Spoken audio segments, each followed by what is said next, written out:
Bonjour, ici Clément Koulibaly, j'espère que vous allez bien. Étape vers la perfection. La perfection n'est pas de ce monde. Vous avez certainement déjà entendu cette phrase, n'est-ce pas? Vous l'avez même peut-être prononcée dans diverses situations. Mais est-ce exact? Jésus qui était 100% Dieu et 100% homme, lui qui était parfait, était-il de ce monde, même quand il était sur la terre? Qu'en pensez-vous? Je sais une chose par contre. En Hébreux 4:15, il est écrit: «Car nous n'avons pas un souverain sacrificateur qui ne puisse compatir à nos faiblesses. Au contraire, il a été tenté comme nous en toutes choses, sans commettre de péché.» Jésus nous demande ceci en Matthieu 5:48, il dit: «Soyez parfaits comme votre Père céleste est parfait.» Ici, le mot parfait a le sens de quelqu'un qui est devenu parfait ou à qui rien ne manque pour être complet. Il y a donc l'idée de progression, d'évolution, d'avancée. Le Seigneur nous dit également à travers l'apôtre Pierre, en 1 Pierre 1,15, mais comme celui qui vous a appelé est saint, soyez vous-même saints dans toute votre conduite. Cela signifie que nous pouvons le devenir, n'est-ce pas? Et inspiré par le Saint-Esprit, on a l'apôtre Paul qui nous dit en Éphésiens 4,13 de parvenir à l'état d'homme fait à la mesure de la stature parfaite de Christ. Donc ce n'est pas impossible. Nous pouvons y parvenir. Vous savez, Dieu ne nous demande jamais des choses que nous ne sommes pas capables de faire. La perfection n'est pas de ce monde. Vous croyez cela? Sincèrement, je pense que nous devons en fait nous concentrer sur aujourd'hui. Est-ce que je fais tout mon possible aujourd'hui par la grâce de Dieu et avec l'aide du Saint-Esprit pour être saint, pour parvenir à la mesure de la stature parfaite de Christ, pour être de plus en plus parfait? En suis-je conscient? M'arrive-t-il de prier ainsi: Seigneur Jésus, aide-moi à te ressembler de plus en plus? Seigneur, rends-moi pur et saint, donne-moi de te rechercher constamment. Oui, de rechercher constamment la sanctification, la perfection, transforme-moi. Si la perfection n'est pas de ce monde, pourquoi disons-nous parfois que des choses sont parfaites ou des tâches sont accomplies parfaitement? Pourtant, elles ont été accomplies par un être humain.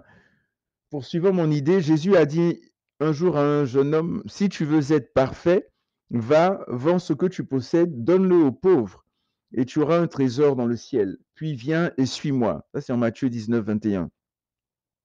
Jésus lui a donc donné la clé pour être parfait. Jésus a aussi parlé de sentiments qu'on éprouve qui peuvent être parfaits. Au niveau des sentiments, il a, par exemple, dit en Jean 16:24, il dit: «Jusqu'à présent, vous n'avez rien demandé en mon nom. Demandez et vous recevrez afin que votre joie soit comment? Soit parfaite.» La perfection n'est-elle pas de ce monde? Oui, vous savez, en Romains 3:23, nous lisons ceci, vous connaissez certainement: «Car tous ont péché et sont privés de la gloire de Dieu.» Tout le monde a péché sauf Jésus. Mais comprenons-nous bien, je parle d'aujourd'hui. Je ne parle pas de ce qu'on a fait hier. Hier, c'est le passé. Aujourd'hui, c'est un présent. Le présent, c'est un cadeau, une opportunité. Et demain est un mystère. Je vous parle du temps présent. Puis-je tendre vers la perfection? Si je dis que la perfection n'est pas de ce monde, pourquoi devrais-je y tendre? Vous me suivez, hein? En méditant sur le psaume 15, qui ressemble beaucoup au psaume 24, à peu près la même idée, mais en méditant sur le psaume 15, le Seigneur, dans sa grâce, m'a permis de voir 10 pas ou 10 éléments ou 10 clés ou 10 principes euh, vers la perfection. Donc, je ne dis pas que c'est des formules magiques ou quoi que ce soit, mais c'est différents éléments que je vais vous lire tout simplement. Donc, tout d'abord, voici le psaume. Donc, le psaume 15, à partir du verset 1, psaume de David: Seigneur, qui peut être reçu dans ton temple?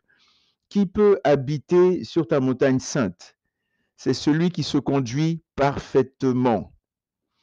Il fait ce qui est juste, ses paroles sont sincères et vraies. Il ne dit pas de mal des autres, il ne fait de tort, pardon, à personne, il n'insulte pas son voisin. Il méprise celui qui agit mal, mais il honore ceux qui respectent le Seigneur. Même s'il fait une promesse difficile à tenir, il la tient. Il prête son argent sans intérêt. Il n'accepte pas de cadeau pour accuser un innocent. Celui qui se conduit ainsi ne risque pas de tomber. Voici donc les pas à poser jour après jour afin de parvenir à la perfection. Premièrement, faire ce qui est juste. Deuxièmement, avoir des paroles sincères et vraies. 3, ne pas dire du mal des autres, donc ne pas calomnier. 4, ne faire de tort à personne. 5, ne pas insulter son voisin ou son prochain. 6, ne mépriser personne, ne pas mépriser celui qui agit mal. 7, honorer ceux qui respectent le Seigneur. Et je pense, dans le Nouveau Testament, au niveau de, je pense que c'est dans 1 Pierre, il est dit honorer tout le monde aussi, honorer tout le monde. Même s'il ne respecte pas, mais avoir du respect pour tout le monde. 8, même s'il fait une promesse difficile à tenir, il la tient. Donc, tenir notre parole, tenir nos engagements, les respecter, même si c'est à notre détriment. 9, prêter son argent sans intérêt, être généreux, avoir de la libéralité. 10, ne pas accepter de cadeaux pour accuser un innocent. Au 6e point, voici ce qui est dit. Ne méprisez pas celui qui agit mal, mais agissez envers lui comme Jésus. Aimez-le, priez pour lui. Tentez, si possible, de vous approcher de lui. Tentons de nous approcher de cette personne-là. Et voilà, c'est ce qui peut nous aider à avancer dans la perfection. Alors, pensez-vous qu'il est toujours possible, qu'il est possible d'atteindre ces étapes chaque jour? Moi, je pense que oui. Ça n'a pas l'air si compliqué que ça. Il suffit de le vouloir, de décider de marcher par le Saint-Esprit, de lui demander son aide.